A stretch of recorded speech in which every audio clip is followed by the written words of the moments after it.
Hey everyone, happy Wednesday and welcome to day 3 of the Back to Basics challenge right here on YouTube, streamed exclusively to YouTube. Good morning everyone. Yes, this is live. Hi Toshi, you're back. That's awesome. Hi William. And I'm going to dive right in and then I'm going to answer your questions after I get through. So let's do a short recap. On Monday, day 1, we talked about posture, support, and breathing, how it's all interconnected. Basically, it's your engine. It's what drives any sound. Without air and without controlling that air, there is no sound. On day 2, yesterday on Tuesday, we talked about the vocal registers and the transitions and how important it is to sing in the appropriate register because they do sound different and appropriate because of where you sing in your range. We have different registers so that we can sing through more range than we could in only one register. They have natural limitations. So in chest voice, when it gets too high, you will transition into head voice. And then when that gets too high, if you wanted to, for effect, you could use your whistle register. Also on the very bottom, we talked about Schnarrbass, which is something really, really low, like a bass would do. And then we talked about mixing, which is really only the balancing out between your chest and head register and kind of making a more seamless transition, that laryngeal tilt, that it gets smoothed out. And falsetto is a more breathy and very light, airy sounding head voice. Today we're going to talk about, I call it the moving parts. It's everything that is involved in singing that can shape the sound. Yes, of course, your ribs move, but we're talking about now actually like from your neck to your forehead. So here are the things, those parts that can be involved in shaping sound and determining how it actually comes out and sounds. So number 1, of course, you have your larynx.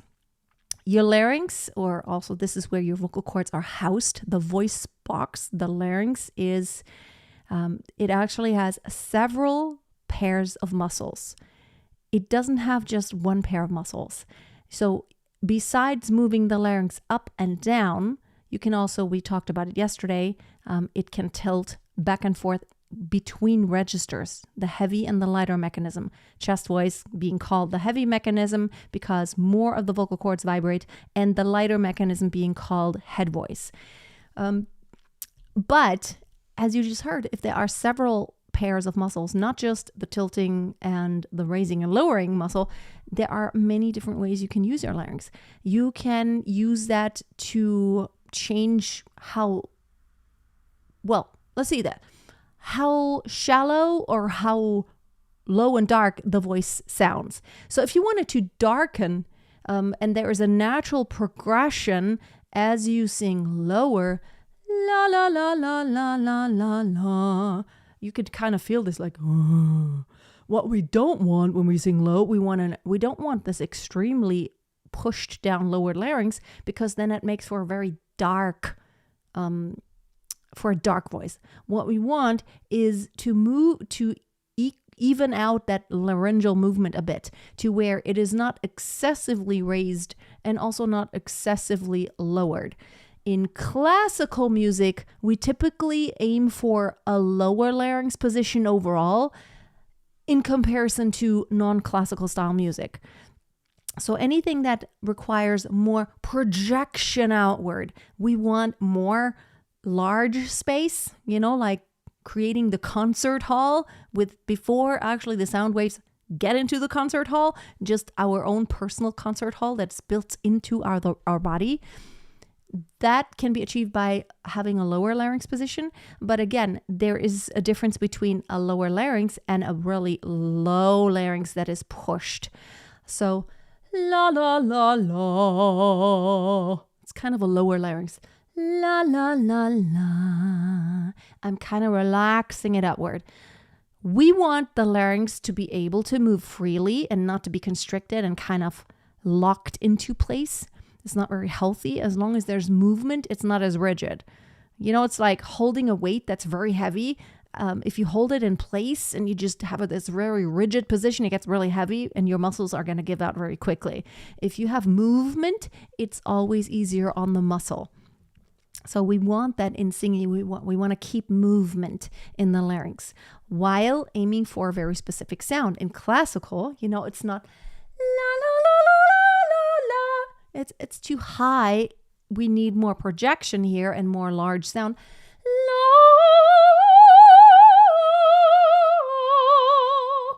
So the tendency is, of course, in classical music, a little bit of a lower larynx, which does kind of make the sound a little larger. What we don't want also in classical music is to excessively lower, because you have more volume then, but you sacrifice bright overtones. And we're going to get to all this placement and ring and mask, singing into the mask on Friday.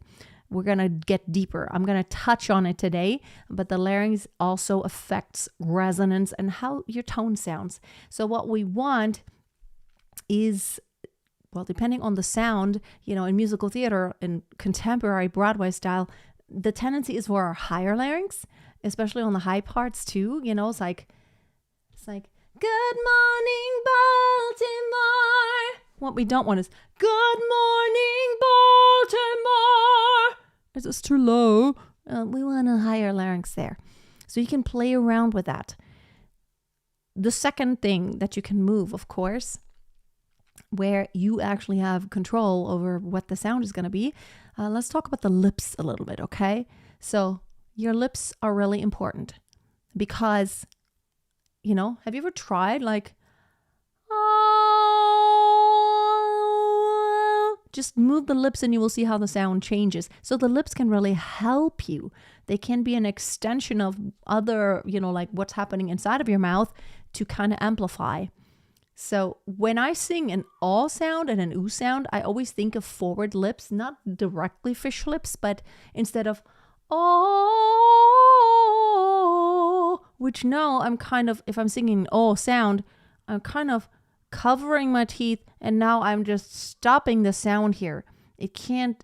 I'm not opening it up. So instead of oh, what I want to aim for is more of a forward, getting those lips a little bit away from covering. Oh, works in chest voice and belting to no, no, no, no, no. See, instead of no, no, no, no, no. See how I'm pulling it over my teeth? You want to utilize your lips. Also to alleviate the tension on your jaw. We're going to get to the jaw next, but let's talk about it. When you go, for example, from an M to an A position, like ma, ma, ma, ma, ma, ma, ma, ma, ma, you don't really need a lot of jaw movement because going from an M to an A, as you're singing the M, you want to actually keep resonance and keep some space inside the mouth here. You don't want to completely have your tongue glued to the roof of your mouth because then it's very nasal sound.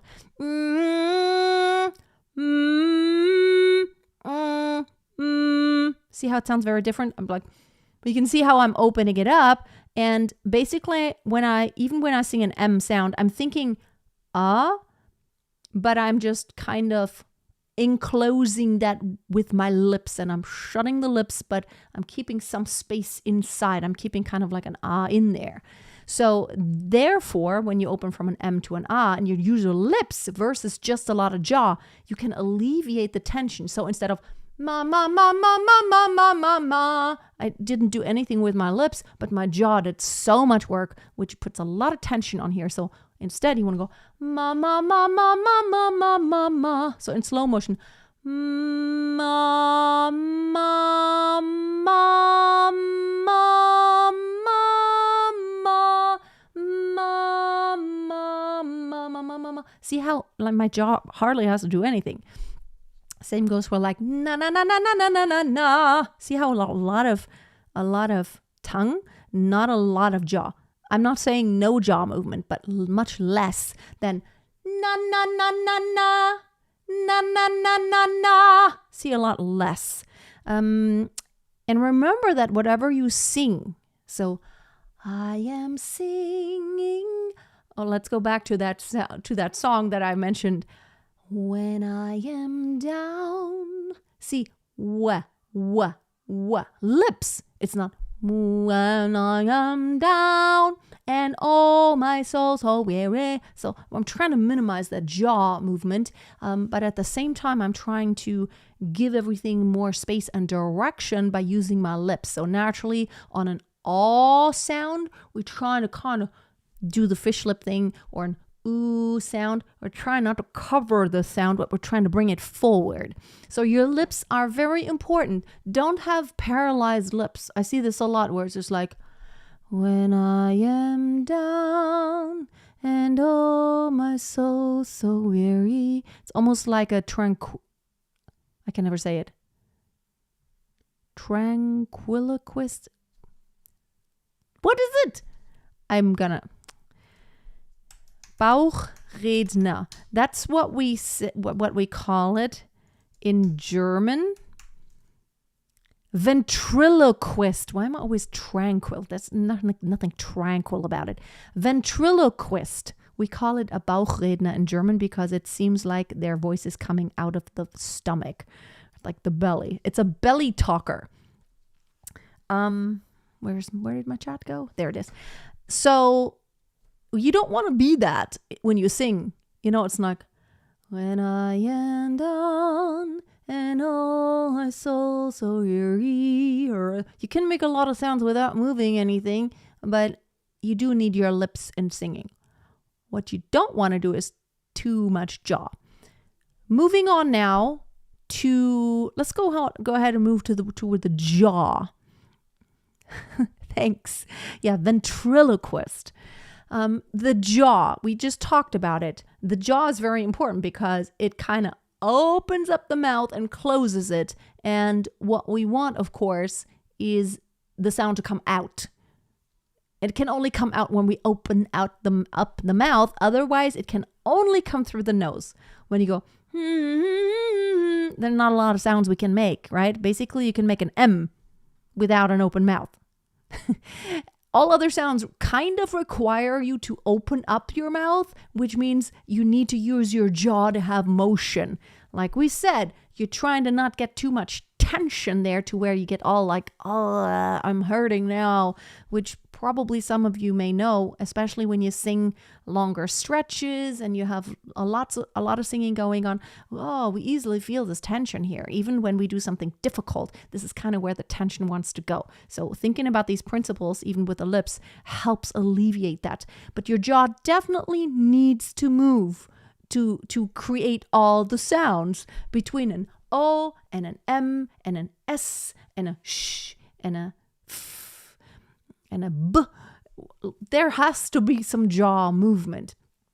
And what I always feel like helps is to think of the jaw not like, let's just say, this is like the jaw. This is where this is the joint in the back here. So you don't want to think like this, like a huge crocodile mouth. What you want to think is more like this, because you need space on the inside, okay? So you want to think this way. So what you want to think is not too much open, close, but more of a like shaping. And there is some movement, but it's more of a trying to create round space, lots of round space. And then there's, the tips of my fingertips would be lips now. So it's like, all the stuff going on instead of just blah, blah, blah, blah, blah. So try to utilize all the other parts. Now, inside of your mouth, which now this is becoming very important. The tongue. I hear a lot of, even professional singers, like we talk about, like, what's the tongue position? I've found that when I talk and think too much about the tongue, it becomes a little difficult because the tongue isn't just, it's not just one thing. There's a huge difference between, am I doing something with the tip of my tongue Am I doing something with the very back of my tongue, which then is kind of like the pharynx, or even the soft palate, which is on the top technically, but it always coincides with movement like on the very back of my tongue. So it's kind of like it opens up the gates. So the tongue can create many shapes. It could be flat. It could be very bulged up. It could, touch the teeth, touch the lips, or like when we make fun of, like, I don't speak any Indian languages, like our babysitter, she's from Punjab.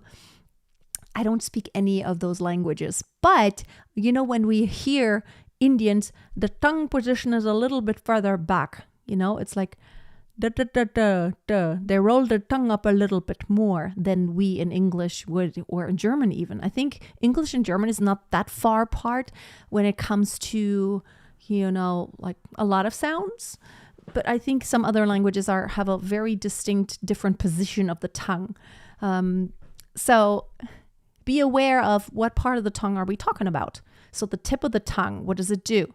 Does it curl? When we do, for example, an American R, like in, I'm rolling in the deep, rolling. It's kind of really curling backwards. It's curling upwards and backwards, while in the back of my throat, I'm like, oh, I'm thinking, oh, and then, It's very American. The British R is not as rolled, and I'm not. I kind of like Australian accent. I really dig it. Like on a daily basis, when I say the word no and I just kind of do self-talk, I'm like, oh no.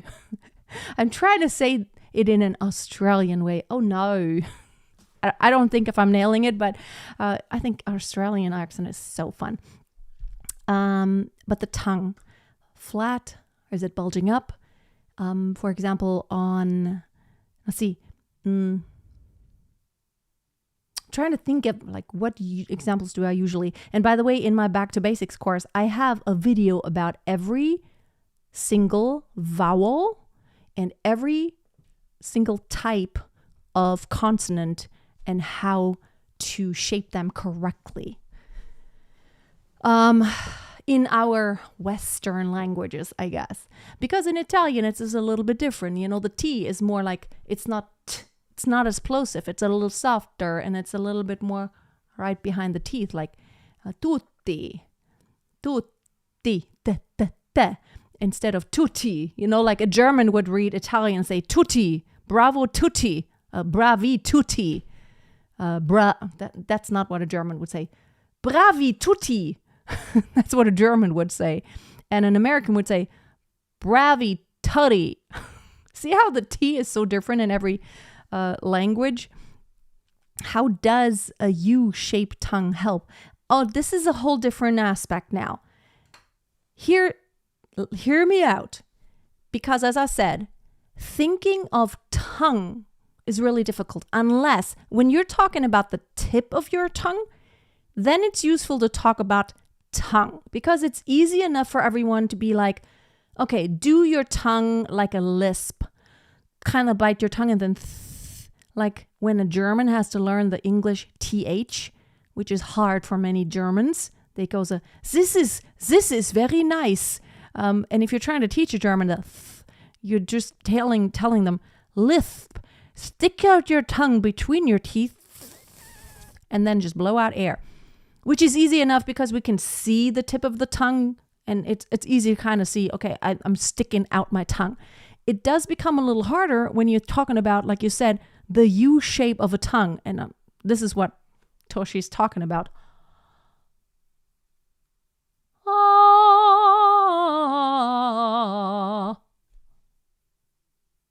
Can you see? It looks like a U shape or like a V shape. In order to achieve this, why am I doing this?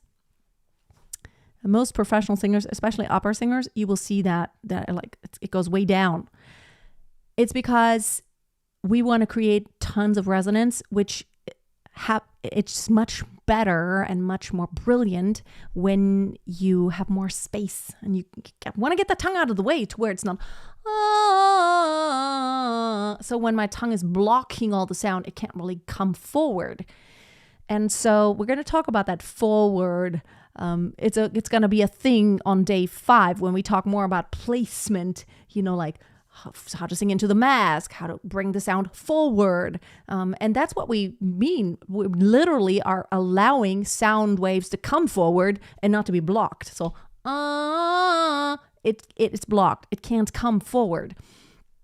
And the U-shaped tongue, I found that it's like totally useless to tell someone like, get your tongue down. It's really hard because like we know how to put the tip of the tongue somewhere, but when it comes to like this large mass that is the tongue, it becomes really difficult. So it's more useful to think of the back of the throat. Even soft palate alone, I think it's really difficult. But when you think about what happens when you yawn, it takes place more in the back, but automatically the tongue gets out of the way more. It gets lower even inside of your mouth as you are yawning. See how it then goes down? So you want to aim for that open sound. Think open. Think tall. Think like the beginning of a yawn. We don't want to think like while you're yawning, your larynx pushes down way low and you can't actually really vocalize while you're actually yawning. Have you ever tried to talk when you're yawning? It's like you're in the middle. Oh, I'm telling you a story. Excuse me. You can't. Your voice doesn't function properly anymore while you yawn because it's way pushed down.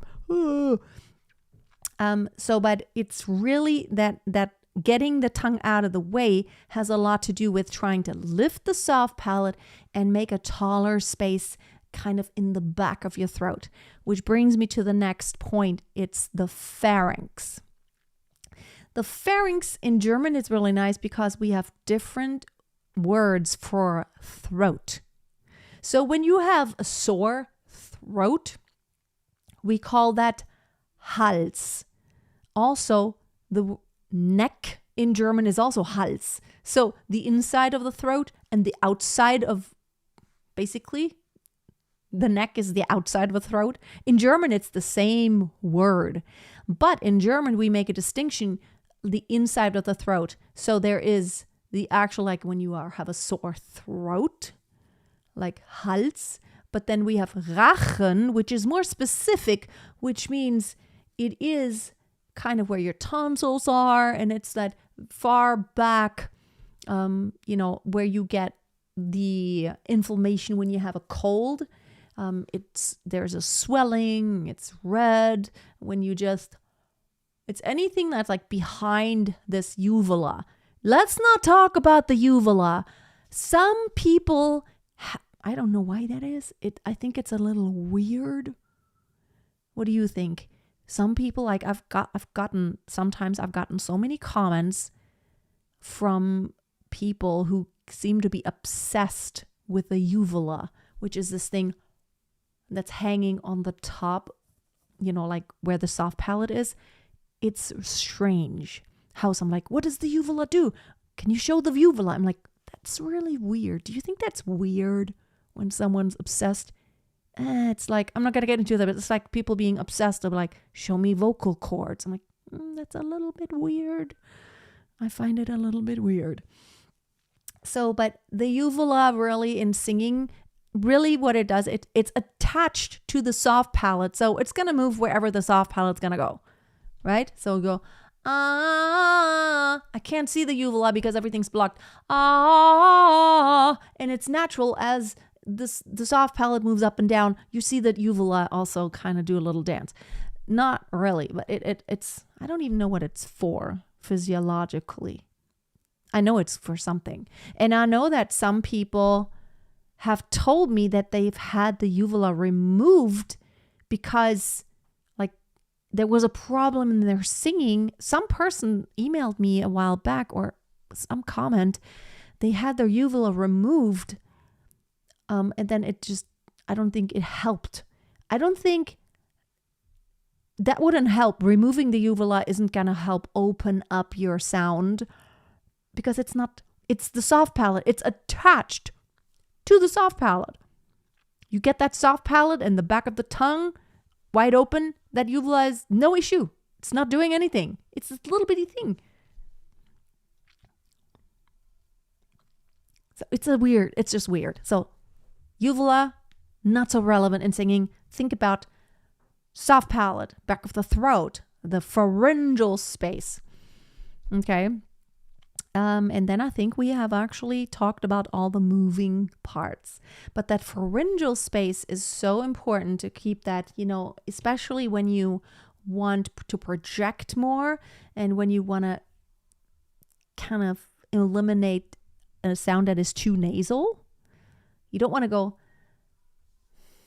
why can I not think of an example now? It's like, all by myself, don't want to be all by myself anymore. See how this it's very closed up. You can't look into my mouth. What we want is openness, so it's not just nasal resonance. We're going to talk about that more on Friday, but it's as much resonance as we can possibly get. All by myself, don't wanna be all by myself anymore.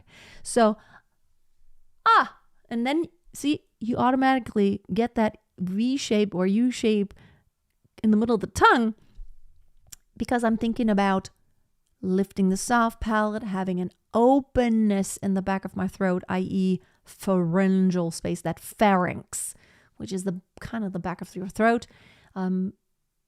above the larynx. It's what the doctor will look at to see if you have a throat infection. And it's, when the doctor says, they have that little spatula and they always want to kind of say, and they have that spatula. I don't need that spatula. A good singer doesn't need it. Like, you can tell the doctor to get rid of this because it makes me gag. I don't ever need doctors, thankfully enough. But I would tell the doctor, nope, stop. Don't do that. Don't put it in the back of my throat. I can open wide, really wide, much more than you could even push down the back of my tongue because I go, I can totally get rid of the back of my tongue, like get it all out of the way because I'm a singer. And so just like in childbirth, I knew how to breathe without getting locked up because that's what you do in singing.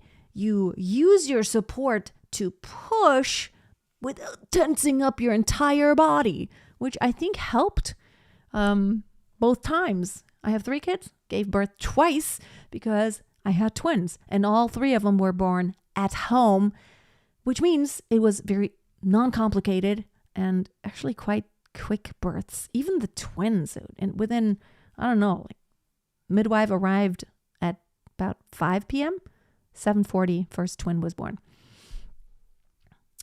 So, okay, I think I've covered all the moving parts. So, recap.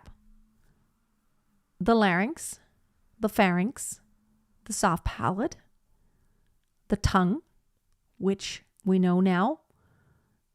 Navigating the tip of the tongue is really easy enough for most people. And then it's okay to think of tongue. Everything else, really think of sound and openness, or how much openness do you need? Think more like lifting the soft palate. And then the lips, of course. Hi, Rale. It's great that you're here, and no problem. You can always go back after we're done and just watch the replay. But stay here now on right here where we are live so you can participate in the Q&A, which is officially open right now. So now I'm taking all your questions. It's good to see you again, Tina. And I saw that you signed up for the online singing school. Awesome. I'm going to be happy to have you. I'll see you in the next monthly meeting, probably. We have every month we have like a group coaching session with me where you can send clips and I analyze and I give feedback. And then we also have karaoke sessions, usually every week. Just this month, I kind of had to skip one because I was off, like my babysitter was off for 3 weeks. And then coming back, there was so much I needed to catch up on. And so I think there's one this week with CJ, and I think next week I'm scheduled. It's on the schedule of the online singing school. Georg is also part of the online singing school. Well, we have a nice crew here. I can't get a tongue.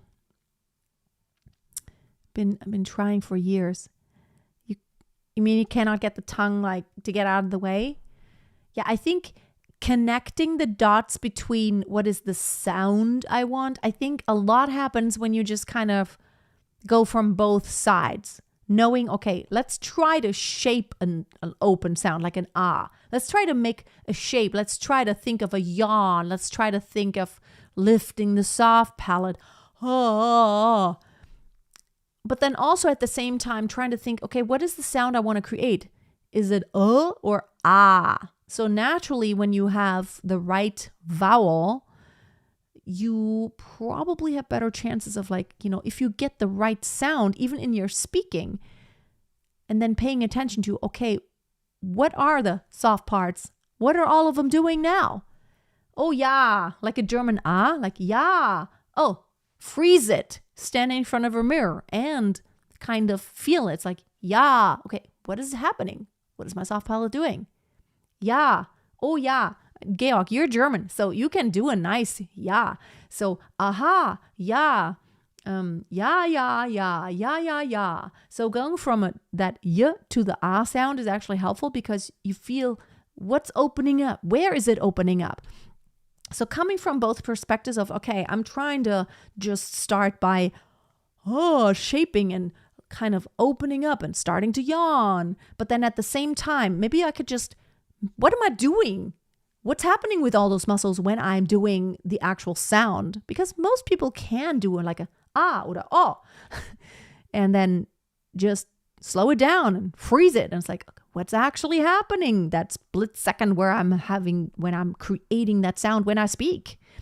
Because most of us know how to create most sounds that we even need for singing. But in singing, it's just prolonged and it's longer. But what happens when we sing is we get into this completely different mode of being tense and getting into our heads too much, which is natural because you're trying to fix things for years. And then, it's like you get a little frustrated sometimes, and it becomes difficult when you feel like, okay, why is it not sounding or feeling like it's effortless? It's hard and it's still not sounding right. And I feel like I don't have control. How am I doing it?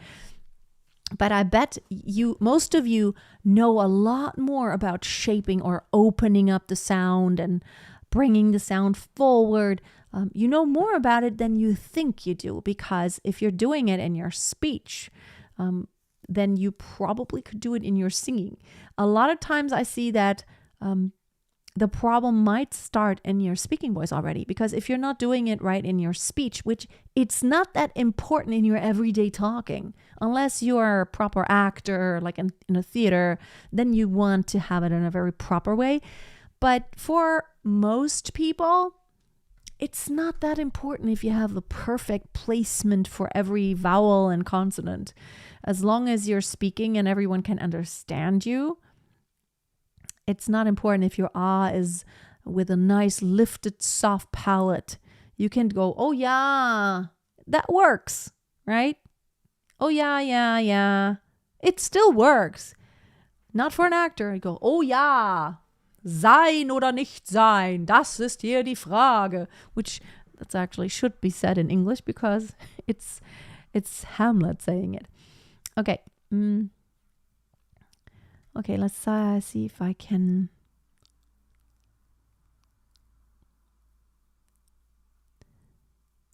Does mixed voice come in smoothly or switch when you raise the soft palate from chest to a mix? Well, let's see if I can. Wait. For me, it helps. Let's see. Does mixed voice coming smoothly or switch? Wait a minute. You mean if it's easier to have a smooth transition between registers, or if there's more likely to be a flip between registers? I'm just trying to see if I'm understanding right. If you're raising the soft palate as you are going higher from chest voice, approaching the mix. Yes, it does help when you have a more open sound because you have more resonance. You don't have to push as hard. It does work much better if you have an openness. If you're too tense and, no, no, no, no, no, no, no, I don't know. Definitely, it does help. No, no, no, no, no, no, no, no, no, no, no, no, no.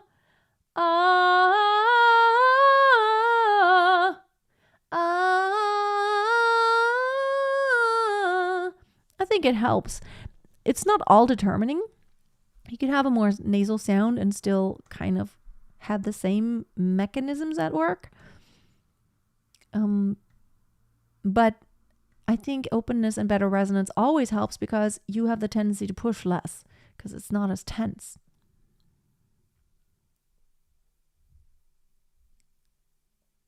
Yeah, but Georg, as I said, you might not be talking about the opening, but the tongue is connected to the back of your throat, which is the pharynx. So in order to have that U shape and that openness inside of your mouth, you can't think tongue too much because then you do weird things like, how am I putting down the tongue? It's really hard for most people. You want to think of the back of your throat. You want to think of, oh, see how my tongue automatically goes down if I'm doing it right, if I'm actually doing it like I'm starting to yawn and I'm thinking of a yeah versus yeah. There is a difference, and I feel like most of my students completely felt like they failed when they try to think, oh, I want to put like this V shape in the tongue and I'm going to put the tongue down like inside the mouth. That's really hard. So not thinking about tongue, but instead thinking about more like the back of your throat. In German, we say Rachen, in the back. Will, if you are doing it, if you're opening the back, it's almost certain that you will also lower the tongue inside of your mouth and get it out of the way more. So that's why, that's what I was saying, Toshi. Openness helps with a smoother transition.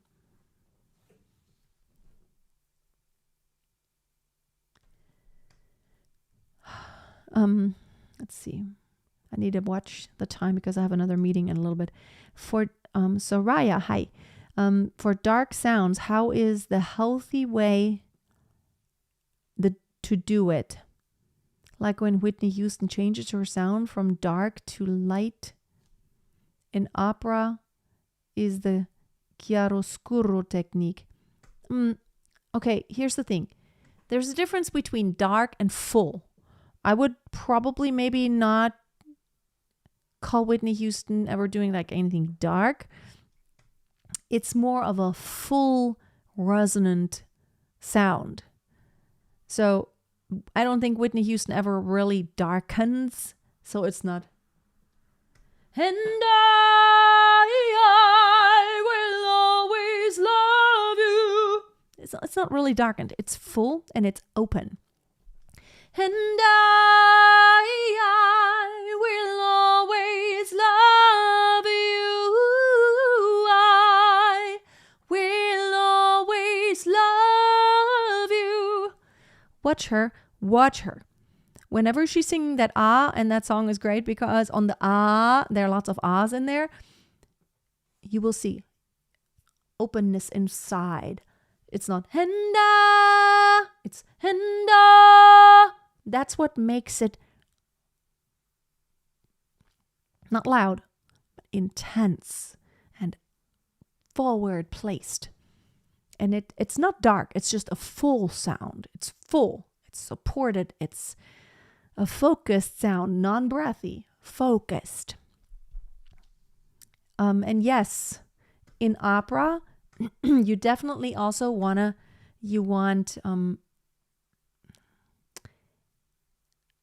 I don't think of darkening ever, because darkening means you're getting darker than your natural voice color actually requires.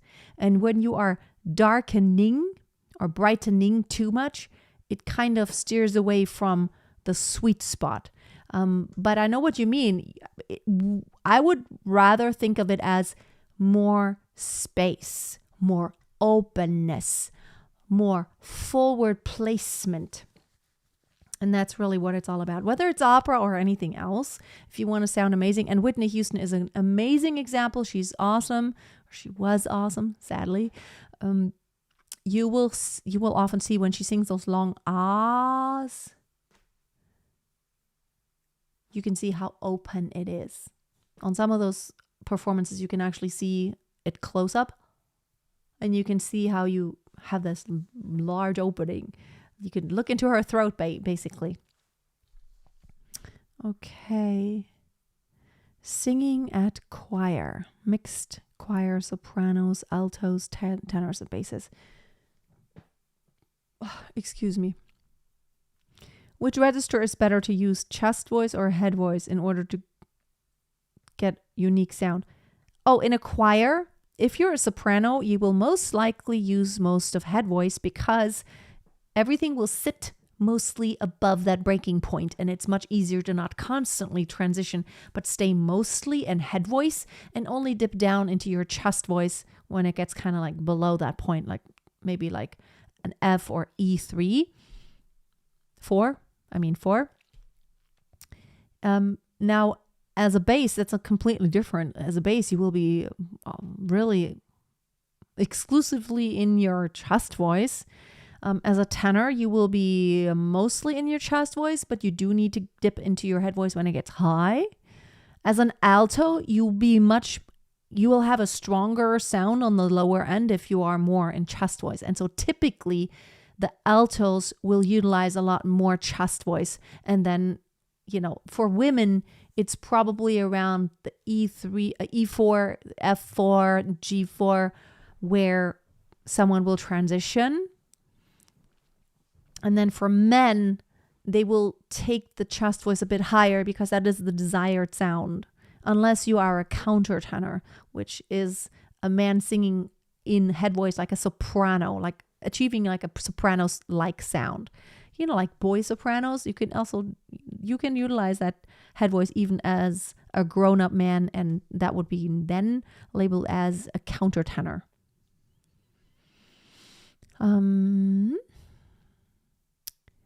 It is said that not to raise the larynx, should it be in a neutral position always, even in a head voice or high mixed voice or belting. So neutral position means it moves freely, and moving freely means it does move as you go through your range. Okay, when you go higher,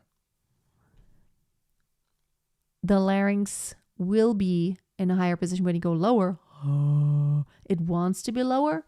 But what we are trying to do is to not excessively push it either way, so that it moves freely. But it naturally moves. Try that high, low. You can feel how it moves. Okay, bye-bye, Georg. See you maybe tomorrow. Okay, awesome. All right.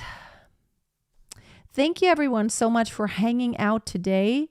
I really appreciate it. And you may want to consider joining my online singing school, where we have live sessions really every week. And once a month, I do a group coaching session, which means you get to send me your video clips, which is much better than singing live in front of everyone. The sound quality is better. And also, if you cannot make the live, you can still send in a clip with all of your questions. And I will, I think last time we were almost 90 minutes because there were a lot of questions.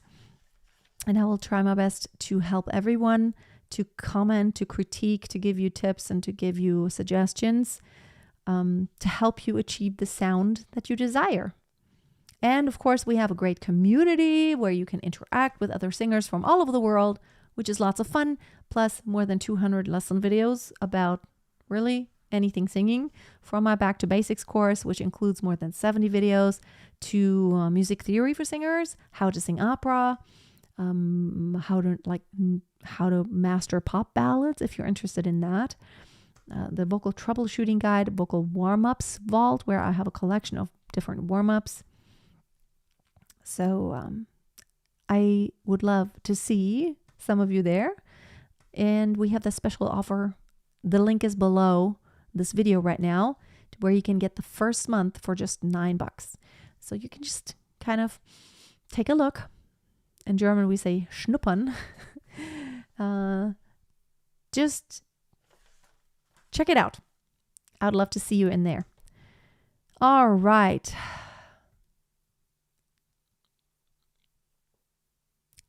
The throat bones. Probably you don't mean bones.